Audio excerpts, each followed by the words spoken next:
Story zone, তোমার অনুভূতিদের খুঁজে নাও এখানেই। আসেনি সে, আর তাথইর সাথে যোগাযোগই পারেনি। শুনেছে শান্ত নাকি তাজদীপকে অনেক অনুনয় করেছিল, ব্যস্ততা দেখিয়েছে সেও। শুরুতেই শান্ত শার্লিকে জানিয়ে দিয়েছিল তুল্য আর ওর ব্যাপারে ও সবটাই জানে এবং তাতে ওর কোনো সমস্যা নেই।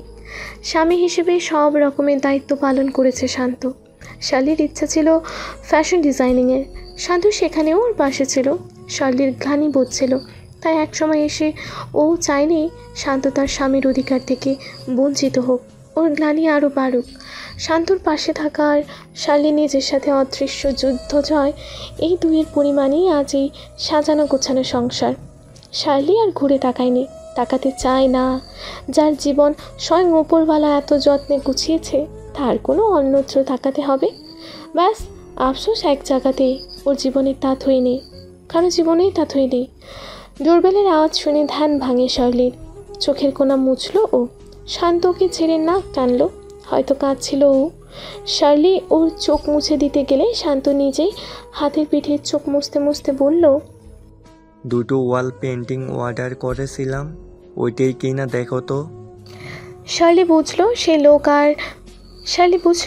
সেই লোক তার কান্না লুকাচ্ছে। নিজেকে সামলে শাড়ি ঠিকঠাক করে এগুলো দরজায়। দরজা খুলতেই বুঝলো কুরিয়ার থেকে লোক এসেছে। লোকটা হাতের কাগজ পড়ে বলল, মিস্টার অ্যান্ড মিসেস শান্ত। জি, আমি মিসেস শান্ত। ম্যাম, একটা এনভেলপ এসেছে আমাদের জন্য, কাইন্ডলি আপনার এনআইডি দিয়ে সহায়তা করুন। অবাক হলো না শার্লি। ও ডিজাইনিংয়ের অর্ডারগুলো এভাবেই আসে, তবে কোনো খামই শান্তর নামে আসে না। 7-5 না ভেবে মাথা নেড়ে ভেতরে চলে আসেও। আইডি নিয়ে এসে লোককে দেখে খামটা নিল। তাকে বিদায় দিয়ে রুমে ঢুকতে ঢুকতে ছিল খামটা। শান্ত তখন টিস্যুতে নাক মুছছে আর কলে কথা বলছে। শার্লিকে দেখে কান থেকে ফোন নামিয়ে বলল, অফ ডেতে অর্ডার। শার্লি কিছু বলল না, খামও খুলল। ভেতরের কাগজের ওপর পিঠ দেখেই বুকটা ধক করে ওঠে ওর, চোখ ভরে ওঠে অজানা অনুভূতিতে। ভাঁজ পড়ে কপালে, অস্ফুট স্বরে মুখ দিয়ে বেরোয়, আলো। শান্ত তৎক্ষণাৎ এগোলো। শার্লির চোখে জল টলমল করছে। কাঁপা কাঁপা হাতে কাগজের ভাঁজ খুলল ও। চিঠিটাতে থাকা এক একটা বাক্য পড়তে গিয়ে শিউরে ওঠে, গায়ের জোর নেতিয়ে আসতে থাকে, জল গড়াতে থাকে দু চোখ বেয়ে। চিঠি পড়ে শান্ত নিজেও বিমূঢ়। শক্ত করে 2 হাতের মাঝে শার্লিকে ধরে রাখলো ও। পড়া শেষ হতেই হাতের কাগজটা পড়ে যায় রুমনের। জলে ভরে ওঠা চোখ থেকে টুপ করে জল গড়িয়েই পড়ে এপারে। হতবিহবলের মতো ফ্লোরে পড়ে থাকা কাগজটার দিকে তাকিয়ে রইল রুমন। কী ভেবে হুমড়ে বসে পড়ল মেঝেতে। কাগজটা হাতে নিয়ে সেটার উল্টো পিঠ দেখল, পরে আশপাশ হাতড়ে বের করলো চিঠি বয়ে আনা খামটা। পুনরায় পড়ল তার ঠিকানা। চিঠির উদ্দেশ্য স্থির, এটা বুঝে আসতেই মাথায় হাত দিয়ে সোফায় হেলান দিয়ে বসে পড়ল রুমন। কাঁদতে থাকে খেলনা হারানোর শিশুর মতো করে। অনেকটা সময় এলোমেলোভাবে কান্নার পর ফোন হাতে নিল ও। কল লাগালো নির্দিষ্ট নাম্বারে। রিসিভ হলে নাক টেনে ইংরেজিতে বলল, স্যার, আমার একটু আগে বাংলাদেশে ফেরাটা জরুরি। আমি কি প্রথম ব্যাচের সাথে সকালের ফ্লাইটে যেতে পারি? ওপাশ থেকে হ্যাঁ সূচক জবাব আসে। বিনয়ের সাথে ধন্যবাদ দিয়ে কল কাটলো রুমন। অতঃপর আবারও তাকালো হাতে থাকা চিঠিটার দিকে। এই ভিনদেশীদের ভিন্ন ধারার নিজেকে আবদ্ধ করে নিজের জীবনের পুরো একটা বছরকে গলা টেপে মিড়ে দিয়েছেও। তবে এই একটা বছর ওর জীবন থেকে কেবল সময় কাটেনি, এই 1 বছর ওর থেকে কেড়ে নিয়েছে ওর সমস্ত ভালো থাকার উৎসকে। বাবা জোরাজোরিতে দেশ ছেড়েও ক্যারিয়ার গড়িয়েছে ঠিকই, কিন্তু তাতে বলি হয়ে গেছে জীবনের সবচেয়ে মূল্যবান জিনিসটাই, বন্ধুত্ব। শার্লির সাথে যোগাযোগ থাকলেও তা থেকে কোনোভাবেই খুঁজে পায়নি রুমন। নিজের দিক থেকে সর্বোচ্চ পর্যায়ে চেষ্টা করেও লাভ হয়নি। হতোই বা কী করে? ও নিজেই তো দেশে নেই। আজ এতগুলো দিন পর যখন ওর দেশে ফেরার সময় এসেছে, সুযোগ এসেছে, ঠিক সেই সময় দোরগড়ায় এসে পৌঁছালো আলোর চিঠিটা। পায়ের কেস জোড়া খুলে এলোমেলোভাবে মেঝেতে পড়ে রইল রুমন। পৃথিবীর এই প্রান্তে সূর্য ডুববে বলে পশ্চিমে হেলতে শুরু করেছে। রাজকীয় হোটেলটার স্বচ্ছ জানালা দিয়ে তার রক্তিম আভা দেখা যায়। রুমনের ফোন বাজে। মায়ের নাম দেখেও কল রিসিভ করলো না ও। এক দৃষ্টিতে রাখিয়ে রইল বাইরে। and the award goes to Mr. Tajdid Wasir, University Session, for his outstanding modification on bioluminescent and non-bioluminescent plant and organisms. দর্শক শ্রোতায় ভরপুর জায়গাটা তাসদিদের নামে মুখরিত হয়। করতালিতে ছেয়ে যায় অডিটোরিয়াম। কিন্তু যার নামে এত উদ্দীপনা তার দেখা নেই। আরও একবার উপস্থাপক নাম নিলেন তাসদিদের। সময় গড়ালেও দেখা মেলে না তার। সবার চোখে মুখে বিস্ময়, আকুলতা। দেশ সেরা বিজ্ঞানীর হাত থেকে স্বর্ণপদক সম্মাননা নেওয়ার দিনটাতে কেউ কী করে অনুপস্থিত থাকতে পারে? মঞ্চে বিভিন্ন গণ্যমান্য ব্যক্তি অপেক্ষারত। উপস্থাপকের সহযোগী এসে তার কানে ফিসফিসিয়ে কিছু বললেন। সহযোগীর কথা শুনে ভদ্রলোক মৃদু হাসলেন।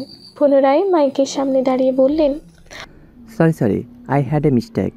আসলে এটা জয়েন্ট এক্সপেরিমেন্ট ছিল। So the award goes to mister Tazdid Wasir and miss Tathoi Alfez for their extraordinary modification on bioluminescent and non-bioluminescent plant and organisms. Huge round of applause for them, please. হাতের ফোনটা বন্ধ করে ফেলল তাসদিদ। দুই হাতের কোনোই হাঁটুতে থেকে চোখ বন্ধ করে রইল দুদণ্ড। ভেতরটা ছুরমার হয়ে আসলো, বাইরটা স্তব্ধ। বাহিরকে সামলে তাসদিদের ভেতরটা দামামা বাজিয়ে বলছে, আমায় এত বড় শাস্তি না দিলেও পারতে তাথই। ওর বন্ধ চোখের সামনে তখন 1.5 বছর আগের দৃশ্যপট। শেষবারের দেখায় তাথইয়ের প্রতিচ্ছবি আর এক বুক আকুলতা নিয়ে দাঁড়ানো ও। তাসদিদের মন মস্তিষ্ক মুখে অস্থির চিত্তের প্রশ্ন, আমার হয়ে যাও তাথই। আর তাথইয়ের সুস্পষ্ট জবাব, আমি তোমার হতে চাই না তাসদিদ। ইনফ্যাক্ট আমি কারো হতে চাই না। আমার কেবল মুক্তি চাই, সব কিছু থেকে মুক্তি চাই। তাসদিদ মুষড়ে যায়। একবার পিছিয়ে টেবিল ধরে নিজেকে সামলালো, অথচ তাথই শক্ত হয়ে দাঁড়িয়ে। গলায় দিয়ে বেরোতে না চাওয়া আওয়াজের ওপর জোর খাটালো তাসদিদ। অবিশ্বাসী চেয়ে কোনো মতে বলল, এটা তোমার মনের কথা না? তাথই আলফেজের মনই নেই। You should know that. তুমি আমার ধৈর্যের পরীক্ষা নিও না। Let me go. তুমি আমাকে ভালোবাসো Tathoi. You are wasting my time. Tasdid নিজেই অধৈর্য হয়ে পড়ল এবারে। কাণ্ডজ্ঞান হারিয়ে তাথইয়ের এক হাতের কনুয়ের ওপর দিকটা চেপে ধরল ও বলল, না, তুমি আমাকে ভালোবাসো তাত, তুমিও আমাকে ভালোবাসো। কেন স্বীকার করছো না তাথই? কেন বলছো না তুমি আমার হতে চাও? সে ইট না, say it, just say it. I said what I shed.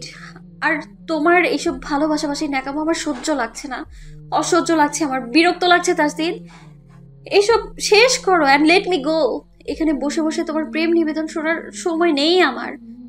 তাছাড়া তুমি কি এক্সপেক্ট করছো? কি একটা উপকার করেছি বলে তার মানে সামহাও আমি তোমায় ভালোবাসতে পারি বলো? তৈয়ব আলফেজের কোটি কোটি টাকার উত্তরসূরি হয়ে আমি তোমার মতো একটা নগণ্য ছেলে প্রপোজালে রাজি হয়ে যাব? অম্বরীনের মতো রাজপ্রাসাদে বড় হয়ে আমি তোমার ওই টিনের চালের প্রীতি কার্নিশে এসে মাথা ঠুকবো তাসদিদ? রিয়েলি?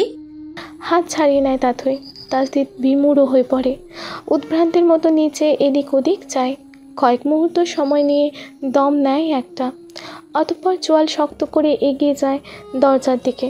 দরজা খুলে দিয়ে সেখানে দাঁড়িয়ে তাথইকে বলল, চলে যাও।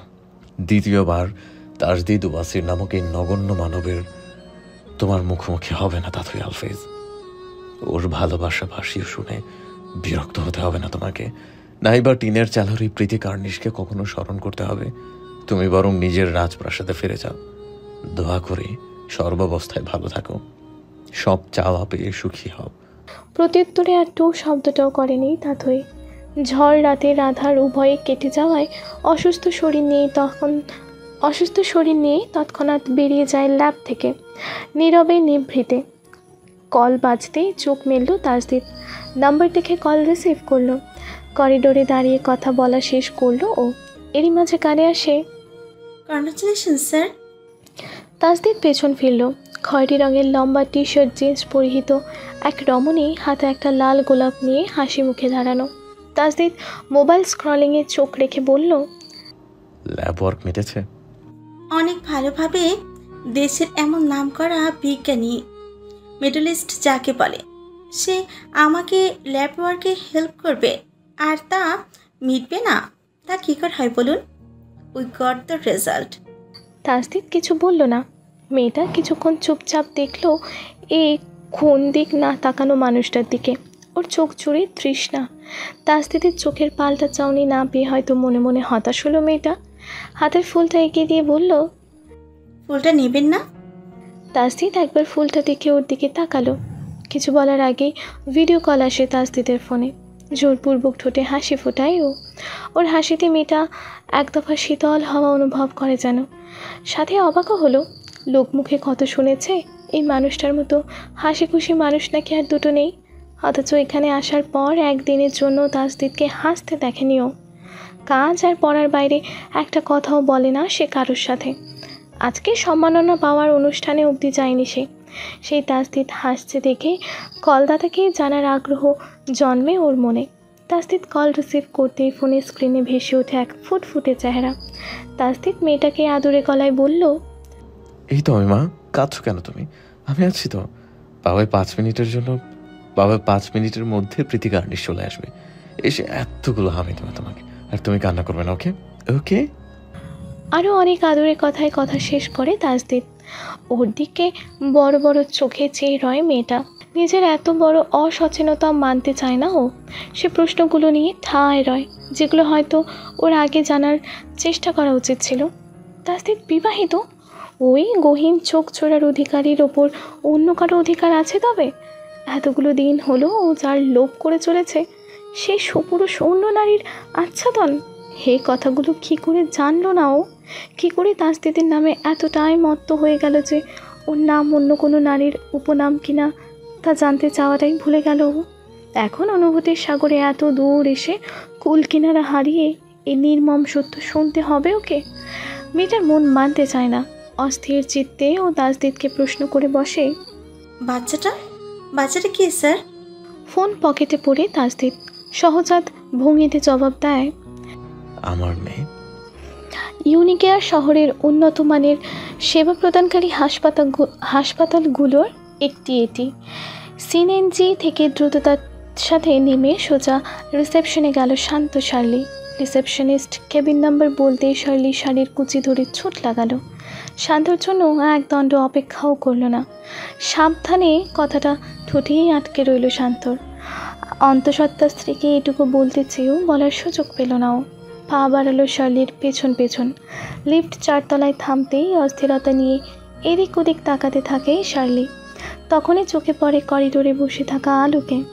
এতগুলো দিন পর আবারও সে চীনা মুখটা দেখে বুক অজানা ব্যথায় ভরে ওঠে শার্লি। ও সামনে পা বাড়ায়। বিক্ষিপ্ত চেহারা, বসে যাওয়া চোখ মুখ নিয়ে আলো এক দৃষ্টিতে মেঝের দিকে তাকিয়ে আছে। ভয়ে শার্লির বুকের ভেতরটা দুরু দুরু করতে শুরু করেছে। কয়েক পা এগোতেই পেছন থেকে নিজের নাম শুনে দাঁড়িয়ে গেল ও। অপ্রস্তুত হয়ে পেছনে তাকাতেই দেখে রুমন এসেছে। সোজা এয়ারপোর্ট থেকে এসেছে ও। সিঁড়ি বেয়ে ওঠার দরুন হাঁপাচ্ছে। রুমনের কাঁধে ব্যাগ, পরনে জিন্স, আকাশি রঙের টি-শার্ট। শার্লির চোখ অশ্রুতে ভরে ওঠে। রুমন মৃদু বেগে দৌড়ে শার্লির কাছে আসলো। শান্ত দেখল ওদের দুজনেরই চোখে জল। কিছু না বলেও হাজারো অভিযোগ করে চলেছে যেন ওরা একে অপরকে, নিজেকে। দ্রুত পলক ফেলে জোরালো হেসে নিজের বন্ধুত্বকে একবার স্মরণ করে নিল শান্ত। সব কিছুর মাঝে যে যন্ত্রণা তাসদিদ ভোগ করেছে তা তো ওরও প্রাপ্য না। শার্লির চোখ পেয়ে জল গড়ায়। রুমন বৃদ্ধাঙ্গুলে তা মুছে দিয়ে বলল, মিসড ইউয়ার।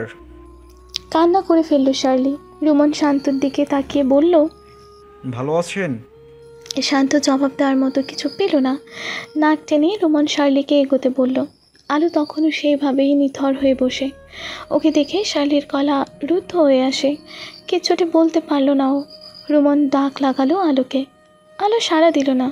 শান্তও দুবার ডাক লাগালো, তাতেও কোনো রকম প্রতিক্রিয়া করল না ও।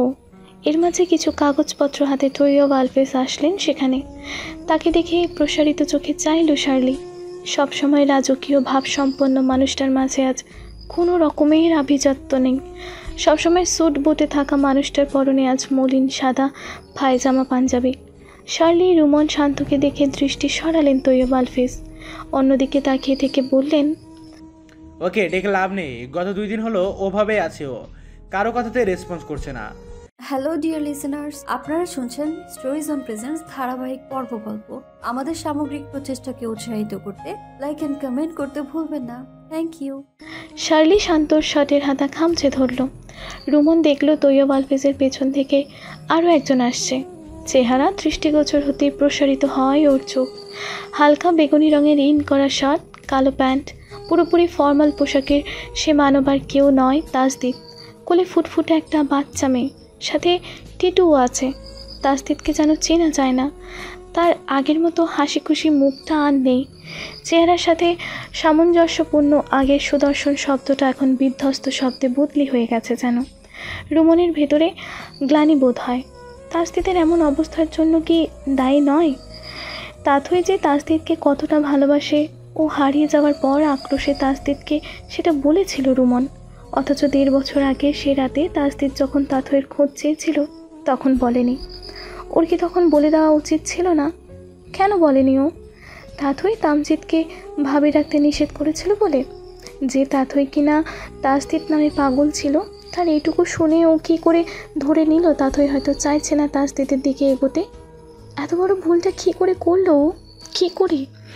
সেদিন যদি তাসদিদ জানতো তাথই ওকে কতটা ভালোবাসে, তাসদিদ কেবলমাত্র ওর মুখের কথায় কখনোই ছাড়তো না ওকে। না সেদিন তাথই হারাতো, নাইবা আজ এই দিনটা ওদের দেখতে হতো। যে তাথই রুমনের সবচেয়ে প্রিয় ছিল, যে তাসদিদ ওর জীবনটাই পাল্টে দিল, সেই দুজনের বিচ্ছেদে দায়ী ও। চোখ মুছে রুমন। তাসদিদ এসে সবাইকে দেখে নিল এক পলক। বাচ্চাটাকে টিটুর কোলে দিয়ে এগিয়ে গেল তৈয়ব আলফেজের দিকে। তার হাতের ফাইল নিয়ে করিডোরের টেবিলে রাখল। অতঃপর তৈয়ব আলফেজকে ধরে এনে আলোর পাশে বসালো। নিজে তার সামনে বসে গিয়ে হাত জোড়া মুঠো করে নিয়ে বলল, একটাবার জানাতে পারতেন। তৈয়ব আলফেজের কলিজাটা যেন মুচড়ে ধরে কেউ। অনুভব করলেন লক্ষ লক্ষ টাকার চেয়ে এইটুকু সান্ত্বনা তার বেশি প্রয়োজন ছিল, আর সেটা বলার জন্য কেউ ছিল না তার। 1.5 বছর হলো তাথই নিখোঁজ। তুল্যকে খুঁজতে পাগলের মতো এদিক ওদিক ছুটেছে, লাভ হয়নি। এই 1.5টা বছরে মেয়ের অভাব তৈয়ব আলফেজকে যেমন সেকেন্ডে সেকেন্ডে মেরেছে, তুল্যর কথাতেও প্রতি মুহূর্তে মরেছেন তিনি। উনি নিজেও দিশেহারার মতো খুঁজেছেন মেয়েকে। তুল্য জানেনি তা। রাতের আধারে যখন নিঃস্বর মতো 2 বাপ ছেলে আলাদা আলাদা করে অম্বুনিরে ঢুকত, তাদের ছোটাছুটির সাক্ষী ছিল কেবল আলো। নিজের পড়াশোনা গুছিয়ে সে প্রতি রাতে ডাইনিং টেবিলে খাবার নিয়ে অপেক্ষা করত কখন তার স্বামী শ্বশুর আসবে। তাদেরকে মুখে খাবার তুলতে দেখে বউ বৌমার দায়িত্ব পালন করেছে বলে হয়তো নিজেকে সান্ত্বনা দেবে, কিন্তু সেটাও হয়নি। আশ্রয় ব্যতীত অম্বুনিরে কিছুই পায়নি আলো। সম্মান তো আরও না। আলফেজ পুরুষদের অবহেলায় 1.5টা বছর ওই সংসারহীন বাড়িটায় কাটিয়ে দিয়েছে। পড়াশোনায় নিজেকে ব্যস্ত রাখতে চেয়েছিল, পারেনি তাও। কোনো এক অদৃশ্য মায়ার তাড়নায় ভার্সিটি থেকে ফিরে কিচেনে ঢুকে দৈনিক রান্না করত ও। কখনো তৈয়ব আলফেজের ঘর গোছাতো, তার অ্যাস্ট্রে পরিষ্কার করত, কখনো বা না পাওয়া জিনিস হাতের সামনে এনে অস্ফুট স্বরে ডাকতো বাবা। বাবাহীন মেয়ের এমন আবেগপূর্ণ বাবা ডাকটাও তাকে টলাতে পারছে না, এমনটা ভেবে তৈয়ব আলফেজ প্রায়শই নিজের ওপরই বিষিয়ে যেতেন। কিন্তু তাথইয়ের কথা মনে পড়লে এক মুহূর্ত কারো সামনে নিজেকে ধরে রাখতে পারতেন না তিনি। তার মেয়েকে হারানোর ক্ষত কেবল গাঢ় থেকে গাঢ়তর হতে থাকে। আর এরই মাঝে হাজির হলো আর এক ঘূর্ণি। তৈয়ব আলফেজ তাসদিদের হাতে থাকা হাত আঁকড়ে হু হু করে কেঁদে উঠলেন। কপাল চাপড়াতে চাপড়াতে বললেন, যা আমি জানতাম না তা তোমায় কি করে জানাবো তাজদিদ, কি করে জানাতাম? 1.5 বছরে এমন কোনো রাত নেই যে ও নিশা অম্বুনিরে ঢোকেনি। ড্রিঙ্ক করা নিয়ে সব রকম অপমান করেছি, বারণ করেছি, শোনেনি। পরশু সকালে আলোর চিৎকার যখন ওর ঘরে গেলাম, আমার ছেলেটা মেঝেতে অজ্ঞান পড়েছিল তাজদিদ। ওর ঠোঁট মুখ হাত মেঝের চারপাশে তাজা রক্ত। এখানে আনার পর ডাক্তার অনায়াসে বলে দিল তুল্য নাকি আর বাঁচবে না, লাস্ট স্টেজ অফ ক্যান্সার। এই রোগ অনেক আগে থেকেই নাকি শরীরে বয়ে বেড়াচ্ছে। ও কাউকে কিচ্ছু জানায়নি, কিচ্ছুটি না। তৈয়ব আলফেজকে জাপটে জড়িয়ে ধরল তাসদিদ। ও নিজেরও চোখ বেয়ে জল গড়াচ্ছে। শার্লি শান্তর বুকে মুখ গুজে কাঁদছে। বিয়ের আগেও অনেক কেঁদেছে, অনেক। ও চেয়েছিল তুল্য শাস্তি পাক, ওদের সম্পর্কটাকে নিছকই কিছু না বলার শাস্তিটুকু পাক। কিন্তু এই দিনটা তো ও কখনো চায়নি, এত বড় শাস্তি কখনো কামনা করেনিও। তাহলে এমন কেন হলো? তৈয়ব আলফেজ অস্থির হয়ে পড়েছেন। তুল্যর কথা জানিয়ে শার্লি রুমনকে লেখা আলোর লেখা চিঠিগুলো তিনি নিজে কুরিয়ার করেছিলেন। সত্যিই পৃথিবীর সবচেয়ে অক্ষম বাবা তিনি। কাঁদতে কাঁদতে বললেন, মেয়েটাকে তো হারিয়ে ফেলেছি, আমার ছেলেটাও আর বাঁচবে না তাজদিদ, আমার ছেলেটাও আর বাঁচবে না। তাকে জড়িয়ে রাখলো তাজদিদ। পাশে বসা আলো তখন প্রতিক্রিয়াবিহীন। ফোন জিরো ভাইব্রেট হওয়ায় চুপচাপ উঠে চলে যাচ্ছিল ও। কিন্তু টিটুর কোলে থাকা বাচ্চাটা আলোর ওড়না টেনে ধরে। আলো এক পলক বাচ্চাটার দিকে তাকালো। ওড়না ওর হাত থেকে ছাড়িয়ে নিতে নিতে শান্তভাবে বলল, ছাড়ো, নামাজের ওয়াক্ত চলে যাচ্ছে। আলো চলে যায়। তৈয়ব আলফেজ কাঁদছেনি। তাজদিদ আঙুলের পিঠে নিজের চোখ মুছল। টিটু আস্তে করে শান্তকে বলল, ডক্টর দেখা করতে দিচ্ছে না। ডাক্তার হাতে গুটিয়ে নিয়েছে, চলে গেছে। যাওয়ার সময় বলেছে দেখা করে নিতে, কিন্তু তুল্য দেখা করতে চাইছে না। তাথই না আসা অবধি কেবিনে কাউকে ঢুকতে বারণ করেছে ও।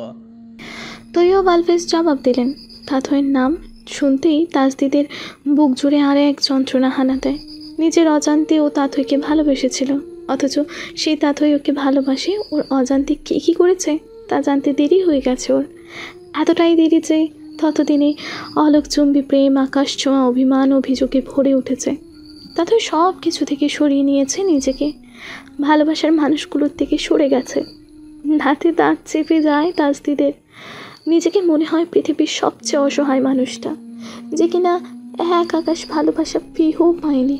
তাথই প্রেম দূর আকাশের মেঘের মতো ওর মতো নগণ্যের কার্নিশ ছুঁয়ে গেছে, কিন্তু ও তা ধরে রাখতে পারেনি। আলো ফিরে এসে একদম আগের জায়গাতেই বসে গেল। শার্লি ওর সাথে কথা বলার চেষ্টা করলো, কিন্তু লাভ হলো না। সবার নীরব কান্নায় পেরিয়ে যায় বেশ কিছুক্ষণ। আকস্মাৎ কারো পায়ের আওয়াজ শুনে চোখ তুলে তাই সবাই, আলো তাজদিদ বাদে। সামনের জনের উপস্থিতিতে চোখের জল আরও বাঁধ ভাঙা হয়ে পড়ে প্রত্যেকের। হালকা সবুজাভ ফতুয়া, কালো ধুতি আর চপ্পল পরিহিত রমণী কোনো দিক না তাকিয়ে সোজা কেবিনে ঢুকে গেল। ওকে দেখে বিস্মিত বিহব্বল বাকি সবও কেবিনে ঢোকে। বাইরে স্থির হয়ে বসে রয় কেবল আলো আর তাজদিদ। কালো শু পড়া একজোড়া পা এসে তাজদিদের সামনে থামে। তাজদিদ দু হাঁটুতে দু হাতের কোনোই ঠিকই নিজ দিকে তাকিয়ে বসেছিল।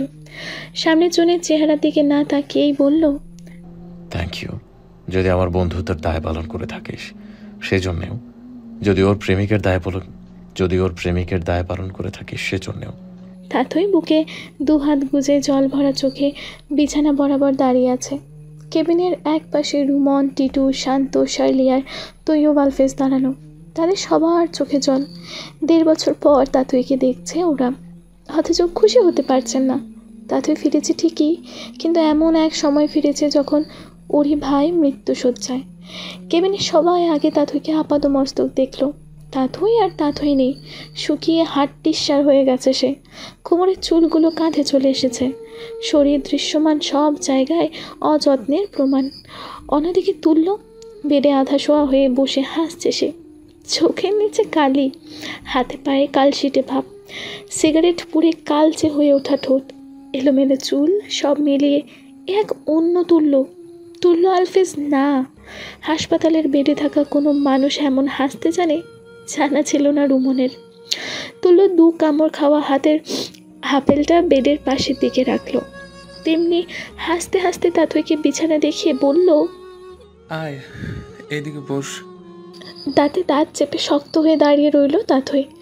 ওর চোখ বেয়ে টুপটাপ জল পড়ল। তুল্য আবারও বলল, আয় না, ওখানে দাঁড়িয়ে কাঁদছিস কেন? কি রে, আয়। আমি 2 দিন হলো ওষুধ ফ্রুটস নিয়ম করে খাচ্ছি আর শক্তি জোগাচ্ছি যে তুই আসলে আমার কথা বলার জন্য জোর লাগবে, আর তুই ওখানে দূরে দাঁড়িয়ে কাঁদছিস। এইদিকে আয়, আয় ঝগড়া করি দুজনে। বহুদিন ঝগড়া করি না তোর সাথে। ঘুরে এসে বিছানায় বসে গেল তাথই। তুল্যর পরনে হাসপাতালের পোশাক, সেটার গলার দিকটা এক হাতে মুঠো করে বলল, তোদের জীবনে আমিই ছিলাম সব সমস্যার মূল, তাই তোদের ছেড়ে চলে গিয়েছিলাম। আমাকে ছাড়া যাতে তোরা মরে যাস এই জন্য যাইনি তুলো।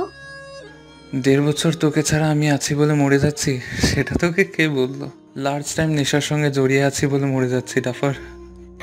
ভাইয়ের জবাব শুনে তাথই 2 হাতে ওর জামার গলার দিকটা খামচে ধরলো। এবারে চোখের জল ঝরিয়ে বলল, কেন এমনটা করলি? আমি কিছুই করিনি। আগের ছোটোখাটো সিমটমসগুলোকে পাত্তা দিনি। 4-5 মাস আগে একবার সেন্সলেস হয়ে গেছিলাম। ওখানকার কেউ একজন ডাক্তারের কাছে রেখে গেল। সেই দিন জানতে পারলাম লাস্ট স্টেজ।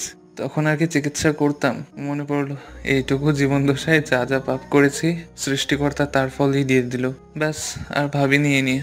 ওপরওয়ালার লেখা তকদিরের উপর তো আর কলকাঠি নাড়ানো যায় না বল। খুবই গা ছাড়াভাবে জবাব দেয় তুল্য। ও যে নিজের রোগ সম্পর্কে অবগত ছিল না, সাবলীলভাবে সে মিথ্যেটাই বলল। তাথইয়ের কান্নারা বাঁধ ভাঙে। কাঁদতে কাঁদতে ভাইয়ের বুকে ঝাঁপিয়ে পড়ল। হাসি মুখে ওকে জড়িয়ে ধরল তুল্য। অতঃপর কেবিনের বাকি সবের দিকে তাকালো। বাবাকে দেখে বলল, কি ড্যাড, 1.5 বছর যত ওজন কমিয়েছিলে এই দুদিনে তার চেয়ে বেশি ওজন কমিয়ে ফেলেছো দেখছি। খাওয়া দাওয়া করো না নাকি? তৈয়ব আলফেজ ছুটে এসে ছেলেকে জড়িয়ে ধরলেন। ওর মাথায় চুমু দিয়ে কাঁদতে থাকে নজরে। তুল্য কাঁদল না। কেন কাঁদবে ও? ও এখন ওর বাবার বাহুডোরে, আর তাথই ওর বুকে। এমন সুখকর পরিস্থিতি ওর জীবনে কখনো আসেনি। কিছু একটা ভেবে তুল্য বলল, আলো কোথায় ড্যাড? বাইরে। রুমন জবাব দিল। তুল্য ওকে দেখে আরেকটু হেসে বলল, আরে রুমন, বিদেশে থেকে দেখছি হ্যান্ডসাম হয়ে গেছিস। মেয়েটেও পটিয়েছিস নাকি ওখানকার? তোমাকে ছাড়া আর কাউকে পাঠানোর ট্রাই করিনি তুল্যবাবু। সে মেয়ে বলো বা ছেলে। তুল্য হাসে। ওর হাসিতে আরও দম আটকে আসে বাকি সবের। হাসি কমিয়ে এবার শান্ত শার্লিকে দেখালো তুল্য। দুজনকে বেশ মানিয়েছে। শাড়ি পরিহিত শার্লিকে আরেকবার দেখে নিয়ে শান্তকে বলল, এটা বিয়ের পর কি শাড়ি পরা শুরু করেছে? শান্ত আস্তে করে মাথা উপর নিচ করলো। তুল্য শব্দ করে হেসে ফেলল।